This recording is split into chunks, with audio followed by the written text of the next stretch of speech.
Hey, Jay Clark with Racetracks Tested. A little follow-up from our Big Bore shootout. We've got the KX250 here. We're going to talk a little bit about some of the things we did just to the KX and little tips there to help you out if you got a KX.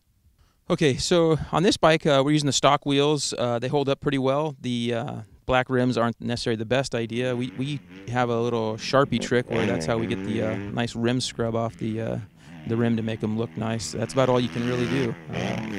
FMF pipe works really well on this bike. This bike has over 50 plus hours on the bike this year alone and has proven very durable so far. The Airbox, we have the stock Airbox system.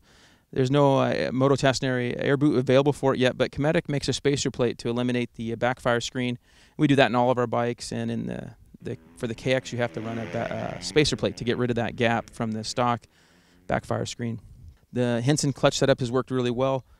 With the KXs, the motor is probably one of the strongest stock, makes the best power. The added help, that clutch definitely is a good help there. We run the Tusk Oversize front rotor kit. Really helps in braking. Keep the brakes bled regularly there. Works really well. Clutch cable holds up really well with this routing stock. Got the works connection tie foot pegs matched up with all of our Renthal parts in the chain and sprockets. One of the common problems with the Cowies is the chain wear on the rear and chain guide and the slider going around the swing arm.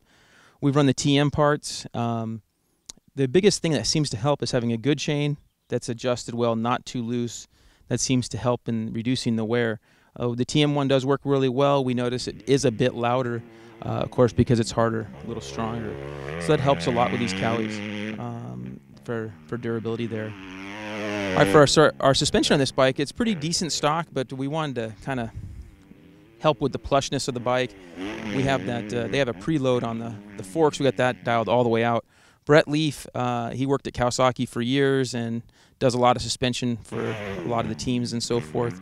One of those small guy shops, doesn't obviously invest a lot of money in stickers, but just does good suspension out here in Southern California. And so he did a good job in the suspension on this bike. Okay, so the Cylinder Works Big Bore kit for this is a bolt-on deal. Really simple. Don't have to do any other mods. This motor doesn't have any other mods done.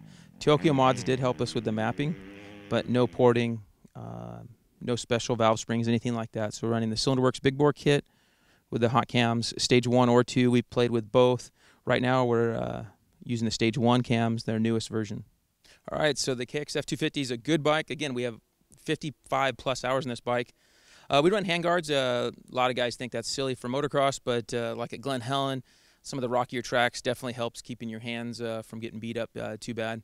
I guess if you're a hole shotting all the time, it's okay. But we're racing against 450s, so nice to have. So really good bike, good simple mods with the Cylinder Works Big Bore kit, and hope to see you out the track soon.